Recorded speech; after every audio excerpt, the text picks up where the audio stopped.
Okay, great. I think we're live, and I'm really delighted to be here again with Kirsten Chick, um, talking about nutrition, obviously. And what has interested me most over this last 6 months, I'm definitely a microbiome fan, so I devoured that part of your book, and then recently got really interested in the liver, and I was like, oh my God, and she covers this too. So I wanted to bring you on and be the student, whereas the microbiome, I'm quite knowledgeable, obviously you get more information as you talk about it. But the liver is quite new to me. I'm fascinated with it. And just prior to going live, we were talking about our boundaries and how busy we both are. How does the liver affect, or how is it related to boundaries? Yeah, well, the Chinese call the liver the planner, and that kind of fits with what we know about it from a Western point of view as well, because the liver regulates so much. It regulates blood sugar, it regulates nutrient levels, it regulates hydration, all sorts of things. So as a planner and a regulator, it definitely has that role.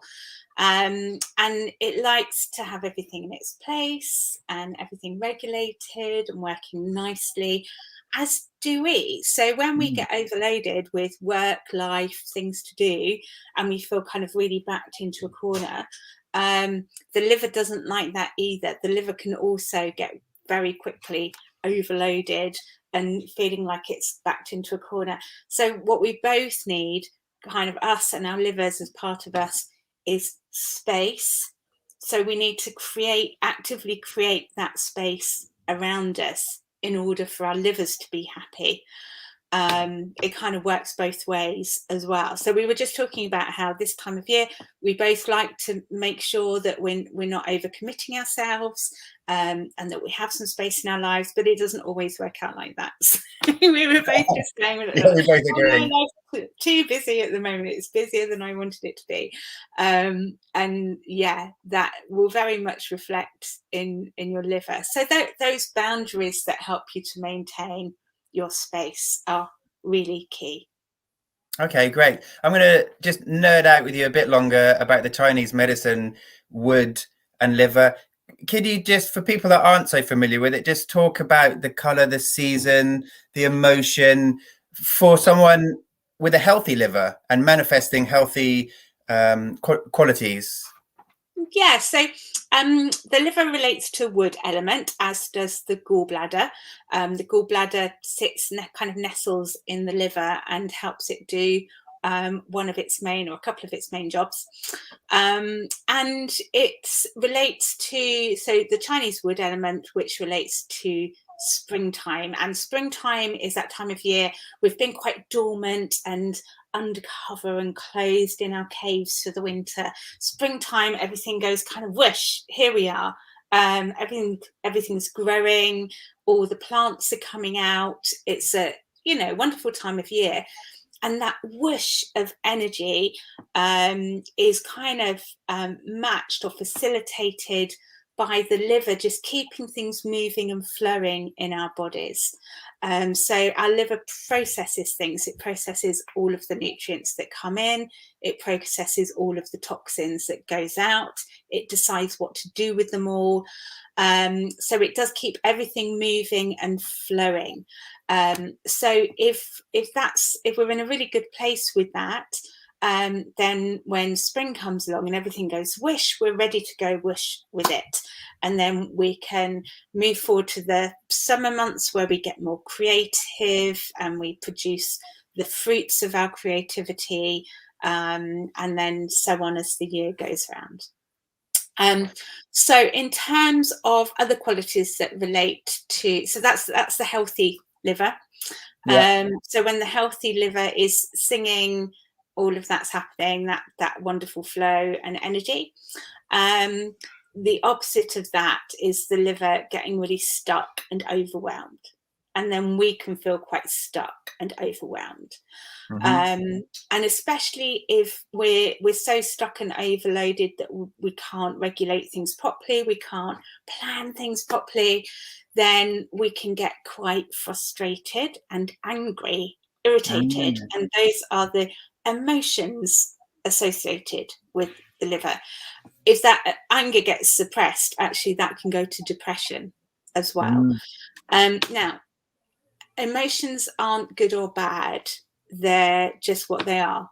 So they're so it's not a case of thinking, oh gosh, anger's a really bad thing, I don't want to be feeling angry. In fact, even when we've got a really healthy, vital, functioning liver energy about us, it's healthy to get angry once in a while about things that aren't right. And to get frustrated about things once in a while. But it's about the flow.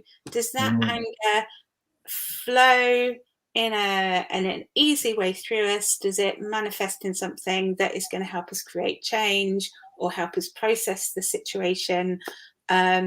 Or does it just build up and build up and build up, and then we explode, probably in inappropriate places, in ways that's damaging to ourselves and to others?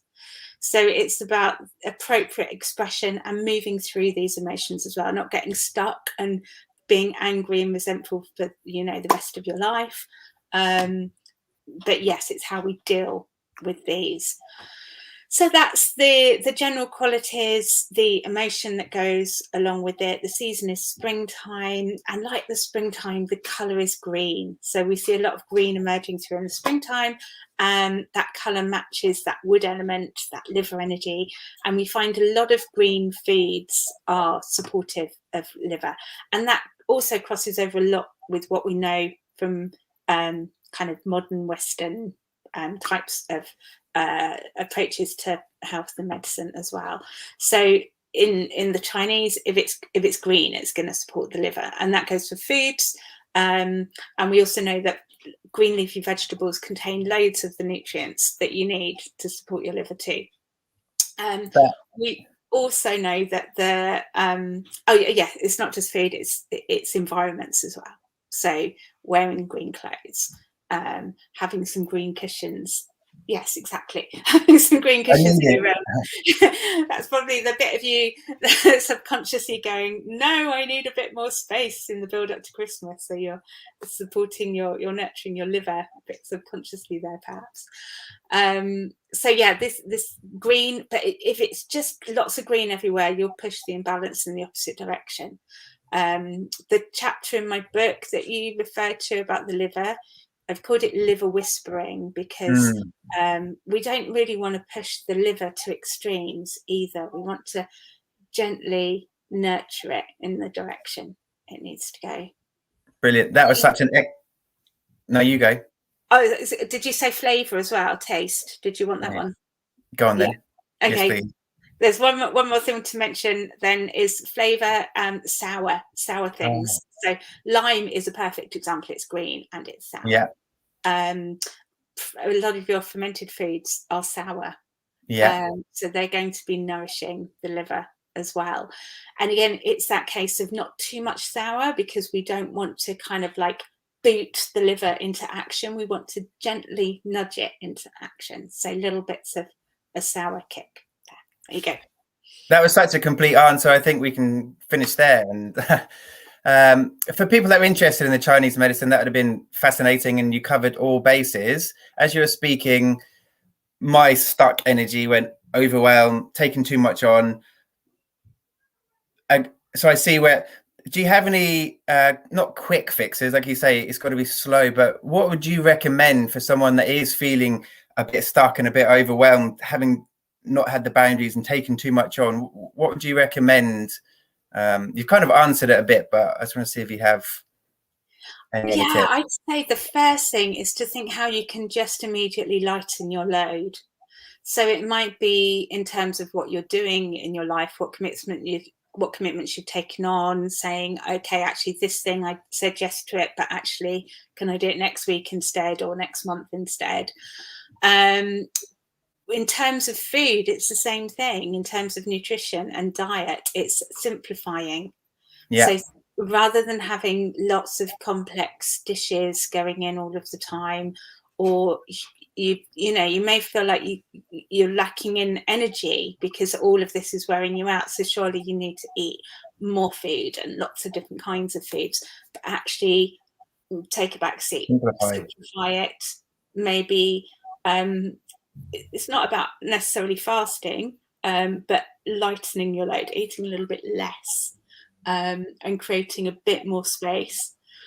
And also not just with your food, but with anything that might be overloading your liver. I'm sure we'll come on to things that might overload your liver in a bit. So I'll leave that there. Great. No, that is the perfect segue. So what would you say does overload the liver and damages the liver? What foods to avoid? What activities to avoid to prevent this overwhelm? Well, the first thing everyone thinks of is alcohol, isn't it? And it's true, lots of alcohol will overload the liver. But that doesn't mean that you can be complacent and say, well, I don't drink, or I hardly drink anything, so my liver's going to be fine, because there are other things, unfortunately. And a key one I talk about a lot is pollution. So the pollution in the air, in the water, in the foods that we have all the time. Even if we're eating like really good quality, organic, biodynamic, homegrown, whatever it is, there's still going to be some level of pollution in there, because there are some substances that are now banned actually from production, but they're still in the environment, and they will be for many, many, many years to come. They just don't go away. So our environment is polluted, and our liver that's one of its many jobs that it does, is it processes those toxins that we take in. So we can't completely avoid all of those, but again, we can reduce in some instances how much of that we're putting into our bodies. So we can think about filtering our water, for example. We can think about, do we have access? Can we afford to eat more organic fruit and vegetables, or grow more organic fruit and vegetables? Or we're Brighton area, both of us. There are some amazing local schemes, like the very local food hubs in Bevendine and Morscombe, which facilitate low cost access to organic and high quality foods as well. So there are always options that we can keep an eye on to try and reduce our exposure to those kinds of things.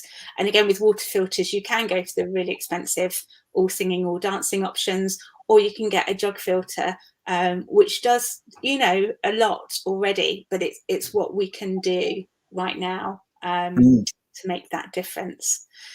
So it's really minimizing all of those kinds of things, and also the kind of toxins in our environment that we put there through things like air fresheners, hairsprays, makeup, moisturizing products, household cleaning products, all of those kind of things. And again, we can make a difference. And there's a price range there too. So we can spend lots of money on really fancy products, or we can just actually make a lot of it ourselves out of, bicarb and coconut oil and things like that, and a few little essential oils. We can make all sorts of everything from underarm deodorant to cleaning products with that. So there are ways to do that that are really easy and affordable as well.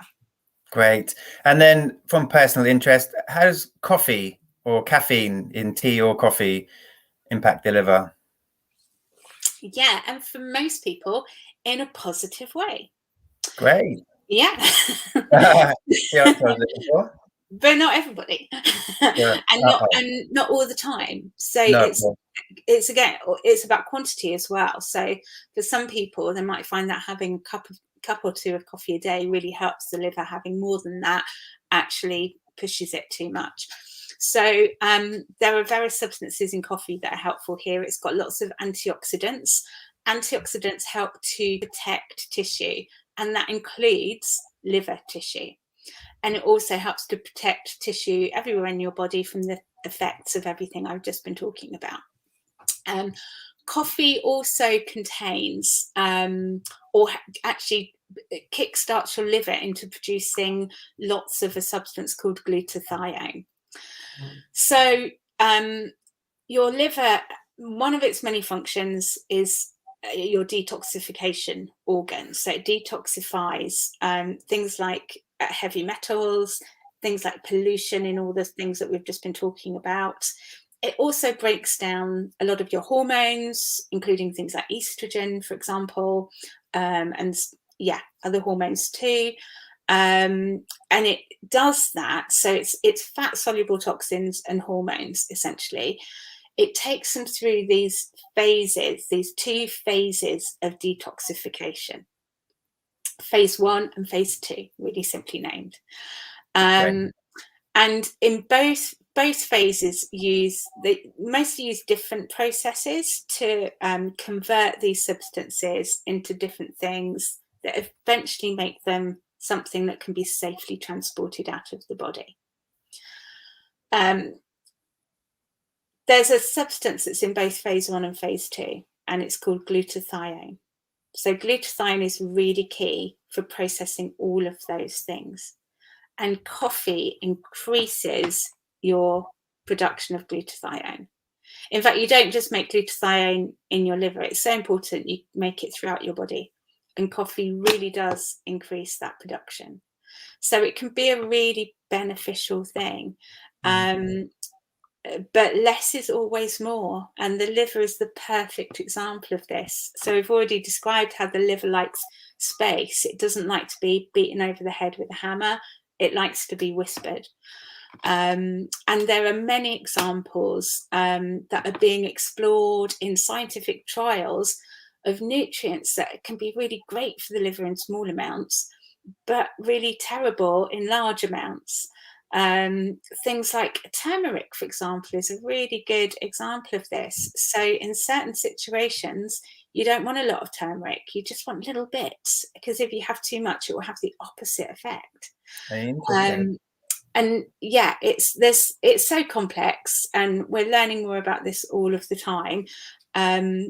But I've always loved the approach less is more. It's always felt like a safe and sensible approach to me. I'm quite a, safe, sensible kind of person most of the time. I like the gentle approach. And the more we find out about the liver, the more I'm convinced that so does the liver. It likes softly rather than extremes. Great answer. So much in there. So just to bring it back to practicality, how would someone sense that's 1 cup too much coffee, or that's a bit too much turmeric? What signs or symptoms would an individual be looking for when they know, to warn them that they're overdoing it with certain foods? Yeah, so they'll be different for everybody and in different situations, but key ones to look out for that your liver's not happy is nausea is a common one. Sometimes even vomiting. Headaches is another common sign. So that might be an easy thing to look out for, headaches and nausea. Yeah. It might be energy. So energy might suddenly slump because the liver helps to regulate blood sugar. So you might get and caffeine's such a stimulant, isn't it? So if you're getting a rush and then a slump, then that's not going to be that your liver might be involved in that slumping process, and it's not going to like it either, because your liver also needs lots of energy to do its job. So yes, keeping an eye on energy levels, and if you're having regular slumps. Skin often shows up what's going on in the liver. So if you're getting rashes or dry, flaky skin, something like that, there may be some liver involvement there.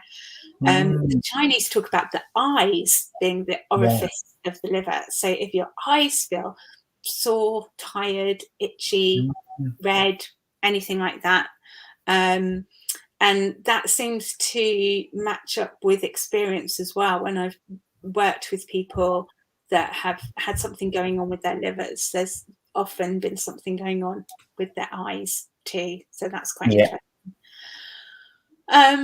So yeah, they're really key ones. Just generally feeling stuck. We all know kind of what it feels to feel kind of heavy, lethargic, kind of full up. Just really stuck physically, stuck creatively, maybe lack of creative flow, all those kinds of things. Could be a possible sign. Sure. And I'm loving the less is more. If I'm honest, you say you're sensible and that suits your character. The less is more has only come to me later in life. I turned 40 this year, and I learned the less is more, and it's been fantastic. But I learned the hard way from overdoing it. You've mentioned it before, and Die. obviously, Don't worry, we all learn the hard way. yeah, okay. So less is more is later in life for you as well. Oh yeah, and I've got a few years on you, so yeah, I got that. You've mentioned it a few times, and it's in your book. So I think the next question has to be about the liver whispering. Can you explain a bit more what that means, and elaborate on that? Yeah, it's really it's that sense of you don't want to kind of shove your liver to extremes. You want to take this gently approach. And it also engenders for me the sense that actually you're listening. So we whisper when we want to hear as much as we want to say. So we're really sensitive to what our liver's trying to tell us. So we're looking out, we're listening for some of those symptoms that I was just talking about. We're paying attention to how our body feels on all sorts of levels. And we're listening to our body's needs. You can get, there's not really many tests you can get to tell you that your liver's overloaded. Actually, you can get a blood test that will give you various liver function markers that will look out for disease and inflammation. So they will tell you when things have gone drastically wrong. But day-to-day general overload, we have to feel our way through that. We have to be sensitive to it. So we need to be listening. And then if we're listening and we're being that sensitive, then those gentle nudges that we can provide can have an immediate impact. Whereas if we've left it to, if our liver's been stuck and stagnant and overloaded for 30 years, it's going to take a bit of work. So it might not be an overnight thing. But again, it still needs to be gentle. So a gentle encouragement of the liver in a certain direction, a gentle clearing of the liver often works, much more nicely, much more appropriately. If your liver's quite stuck, this is an interesting thing in terms of the Chinese 5 elements we were talking about earlier. So springtime comes along and we get this whoosh, especially around the spring equinox. And there's much more light around, so there's more energy coming into our bodies. Then if our livers are really stuck, it can be very uncomfortable. This is when we might get ill, and it might just be something like, a cold or a virus or something like that. Or it might, it might knock us for sideways, or knock us for 6, knock us sideways, whichever you prefer. So it's like this whoosh. Instead of us going whoosh with it, it just kind of knocks us over like this tidal wave. So that's an example of what can also happen if you try and artificially push your liver too much as well. So if you think, okay, my liver feels very stuck and I get the sense it's been stuck for a long time, so I'm just going to really work at it. I'm going to do like a 3-week fast, and I'm going to have like a really full-on energetic massage every day of that 3-week fast, and take lots of herbs and homeopathy and this and that and the other and liver remedies, and really just throw everything at the liver. That's another tidal wave. Overwhelm. Yeah, completely. And if you're lucky, you'll get what people in holistic healthcare call a healing crisis, which is where you might get nausea, headaches, rash, that kind of thing, feel a bit, yucky for a day or two, and then it clears because that wave has managed to wash things through. But actually, you might just as easily get a disease crisis where that wave does knock you for 6, and it actually moves into illness that then takes a lot longer to clear. So we need to be really careful about what we're doing here.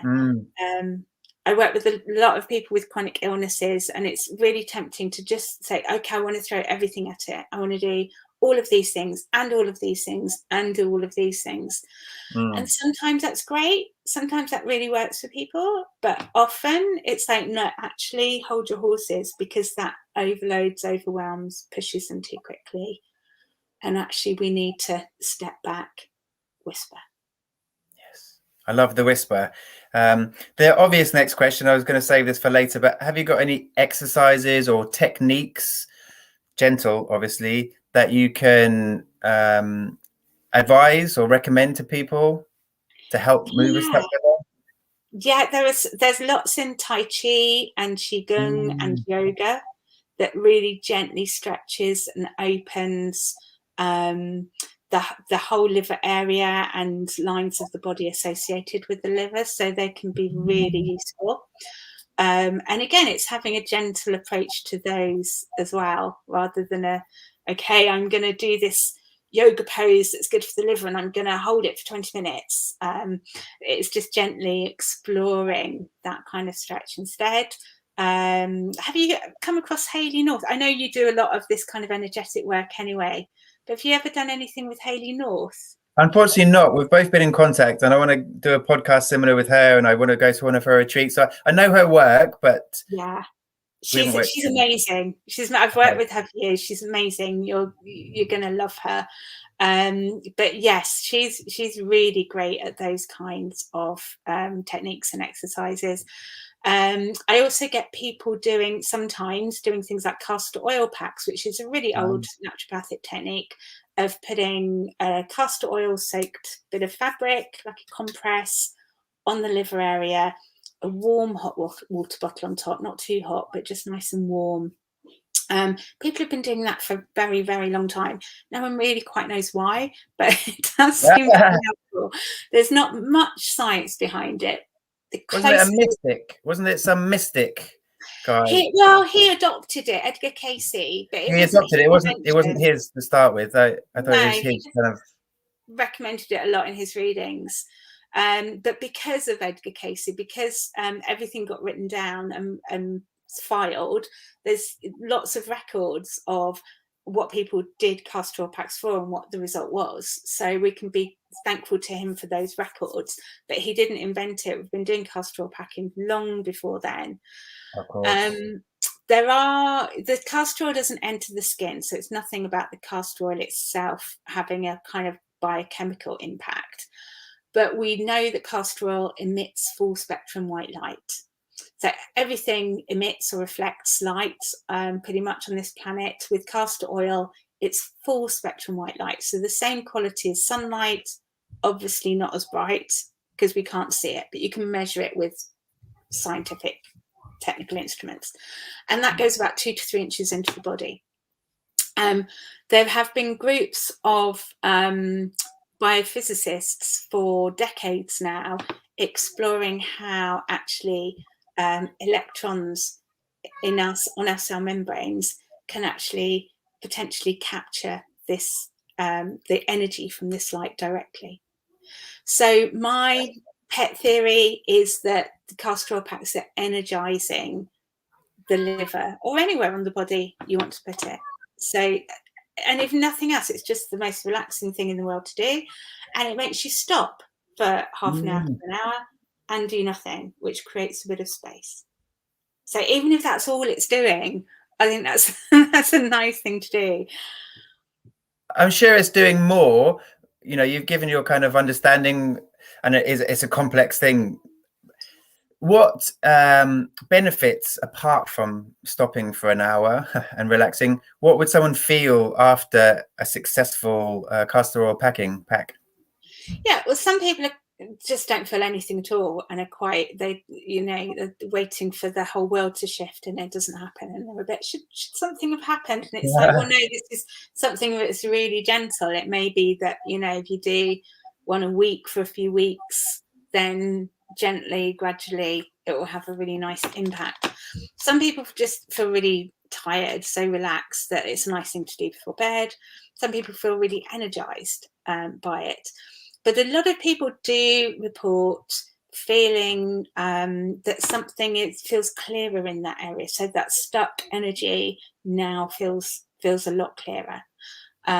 So I'd like to believe that energy is helping the liver to do its job and move things through and keep things flowing.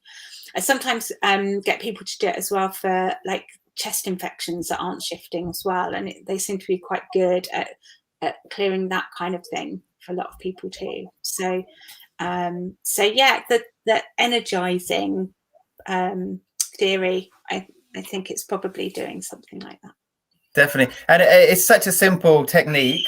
I just wonder if we could, so it's just castor oil on fabric, Yeah. directly onto the liver, Yeah. with a warm, not hot water bottle pressed onto that.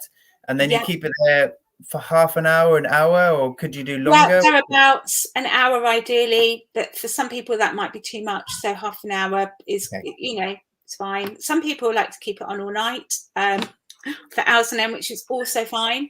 Okay. So whatever feels right for you, again with frequency, whatever feels right for you. Where I was trained, we were taught not to do it during pregnancy or menstruation because it's adding too much heat to the liver. But I know naturopaths in Australia that give it to pregnant women and for period pain. So, just let your body lead the way with that. It's no good for people with high blood pressure. It's not the best thing to do. And if it just feels plain wrong, then don't do it. One really important thing though about castor oil packing: castor oil stains everything. You need to protect your clothing, your furniture.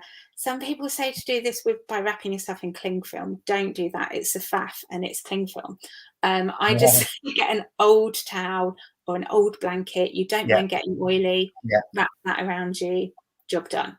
Let that take the brunt of the oil, and then everything else is protected. Yeah. Great. And you don't need to wash the pack afterwards. You won't be able to. Just chuck it in a bag and you can use it again and again and again. You don't need to refrigerate it. It's just really good. Yeah, it will last 2 months. Great. What a great technique. Wishful thinking, have you got any other similar techniques? The simple, easiest one, with some people I might go down the path of coffee enemas with, but that's not for everybody. And so people that are listening to this, I've got no idea whether that would be appropriate for you or not. Dry skin brushing can be quite nice, actually, because when the liver gets overloaded, it tends to back up into the lymphatic system. And so dry skin brushing can take the pressure off the lymphatic system. So that's a nice back brush, one of those ones with the wooden handle, long wooden arm handles, and you're brushing from your extremities to your heart. So feet to heart, hands to heart, neck down towards your heart. These whole areas, you can spend quite a lot of time under your armpits and places like that. You're not kind of scrubbing. It doesn't need to be hard. It's just a kind of gentle massage. And at the same time, you're getting rid of that outer layer of dead, dry skin. So it can just help your skin to breathe a bit more too.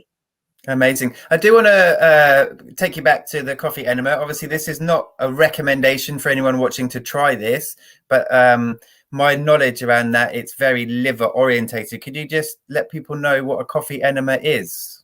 Yeah, well, it's a way. Do you remember we started at the beginning of this conversation talking about how liver can kickstart your liver into producing, the coffee can get your liver producing more glutathione.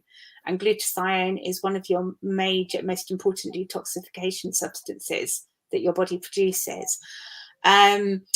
Drinking coffee for a lot of people can be problematic because it can be too harsh for the stomach. A lot of people find it's too harsh for the stomach. So if that's you, then drinking it isn't, not a good option. But actually putting it up your bottom bypasses that, and you've got a hemorrhoidal vein wrapped around your anus that takes the coffee straight to your liver. So it's a really efficient, gentle way of getting coffee to the liver. And at the same time, it kind of flushes out. So when your liver has done phase 1 and phase 2 of its detoxification, so all of these fat soluble toxins and pollutants and all these excess hormones and things like that have gone along the conveyor belt of the liver, then they're in a kind of a benign state. They're safe enough to carry out of the body. So the way that happens is your liver produces bile, about 1 litre of bile a day. And your gallbladder, if you have a gallbladder, then that will store the bile until you eat something fatty. And then that gets released into your intestine. And that happens because bile helps you to process the fat, but also it carries these processed toxins into your intestines. And then they kind of come down and you get rid of them when you go for a poo, essentially. So that's the second part, that with an enema, you're introducing coffee that's a fluid, and the caffeine in the coffee will trigger the glutathione production. The fluid will help to flush out that last part of the plumbing system, if you like, so that you get rid of those processed toxins. Amazing. So we've covered a few techniques. So exercises, preparations. So I guess food we've kind of looked into a bit. Can you give us an idea, either from recipes from your book or recipes from your daily meal plan, a breakfast and a lunch that is super supportive of the liver? Not to put you on the spot, sorry. Yeah, no, that's okay. And it's kind of very time of year dependent as well. So in the spring, summer, when we've got a bit more energy, if our liver's not too stuck, then green smoothies can be really nice. But if you find that green smoothie is just making you feel awful, then step back a bit from that, slow down. And so sour things like having light lemon water for with your breakfast. I mean, it can be a nice gentle kick to your liver. If you've got a slice of lemon in your water, for example, but if you've squeezed a whole lemon in, that might be a bit too much. So just having like hints of that would be really nice. In the winter, when you want something warmer, well, maybe getting some like winter greens, cabbage, chard spinach, steaming that all up. If you eat eggs, make an omelette with it, perhaps, because eggs contain loads of really great nutrients for your liver. Actually, that's the surprising thing about the nutrients you need to make all of the detoxification enzymes, is that it's not kind of, it does involve things like the green leafy vegetables and things like that, but also a lot of meat and eggs and things like that are really kind of dense in nutrients that help to support your liver too. So if you're plant-based, don't worry, you can get many of those things from elsewhere. You might struggle with B12, and that's really important. So keep an eye on that one. But yeah, it's very easy if you eat animal produce to get loads of things from your liver, which is kind of the opposite of what we think. We kind of think if we want to lighten the load from our liver, surely we'd eat less meat. So it's full of surprises, but also things like lots of purple and orange and yellow foods and things like that. So the liver benefits from a lot of variety in your diet, but doesn't like being overloaded with it all at once. So I wouldn't necessarily have a breakfast that was an omelette with like 8 different vegetables in it. Instead, I would have those 8 different vegetables or different coloured vegetables through the day or through the week. Nuts and seeds are really great too. So you could have, so you've got your steamed greens, or if you don't eat eggs, you could have your steamed greens with another bit of protein for you. It might be pulses, for example, and maybe make a soup with it. That would be a lovely thing to have for breakfast. It's out of the box for our Western way of thinking, but it suits so many people. And especially at this time of year, would you say? Yeah, because you want things to be warmer. But if you're a porridge person, add some nuts and seeds to your porridge, because they're also really great for those kinds of nutrients too. And you said it was a surprise that animal products are actually loaded in. What animal products? Just meat? Meat, fish, eggs. Yeah, they've all got lots of nutrients that your liver really relies on. And it's, I've got, in fact, somewhere in the liver whispering chapter, I've got various tables that go through all the nutrients. And I think one of the main reasons why is because your liver needs a lot of amino acids, which are proteins. It's what make proteins up. So it's really easy to get all of those proteins from a non-plant-based diet. So if you are eating a plant-based diet, it's crucial to get good variety of different kinds of beans, lentils, chickpeas, different kinds of nuts and seeds, different kinds of grains, as much variety through your week and month as you can, to make sure that you're getting all the different amino acids. But also because B12 is so crucial as well, and animal products are really your only reliable source of B12 for your liver. So if you don't eat, or you don't eat much animal protein, then I would suggest you get some B12 supplements going on. Okay, great. That was a great answer, as with all the answers so far. My list of questions you answered almost before I asked them. So I realize we're coming up on time. I know you do a lot of work online and offline. Do you want to just let people know where they can find you, where they can reach out to you and connect to you? Yeah, well, my main hub website is kirstenchick.com. So just kirstenchick.com will have everything on there. It will have links. I've got another website that's got loads of information on it, which is connectwithnutrition.co.uk, but kirstenchick.com will give you links to all of that. And it's got all my social media on. It's got links to my podcasts. So I've run one with Hayley North called North and Chick, and I've got another one called well, it's based on the book, the Nutrition Brought to Life book, and it's called the Nutrition Brought to Life podcast. And if you look for it, it's got the same cover art as on the book. And I go through, each week is like a 7 to 10 minute episode based on one chapter of the book.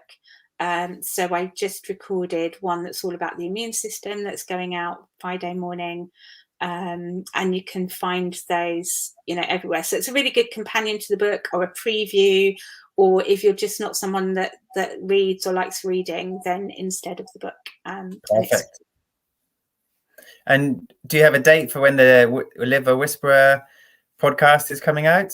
Oh, that's a good question. So let's see, how many chapters away is it? They've done that one. Yes, so not this Friday, not next Friday, not the following Friday. So that would be 17th, 24th. It would be New Year's Eve. Great, not too long to wait. Yeah, absolutely. So New Year's Eve for your liver whispering chapter on the Nutrition Brought to Life podcast. Fantastic. Can I add one more thing? Please. Water. Yeah, your liver really needs a lot of water to do its job and to keep everything flowing. Yeah.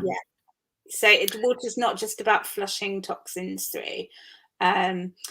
All those enzymes in your body, your detoxification enzymes, your digestive enzymes, all of the other, they work through a chemical interaction with water. So you need it. Great. Thanks so much. What a brilliant way to finish the talk. Drink more water. Yeah. I think that's manageable for everyone. You've had some really simple, manageable tips. So thanks so much for joining me to talk about the liver. That's great. It's been an utter pleasure. Thank you. Thanks so much. Yeah, I hope to have you back on soon. Brilliant. Thanks so much, Kirsten. Speak soon.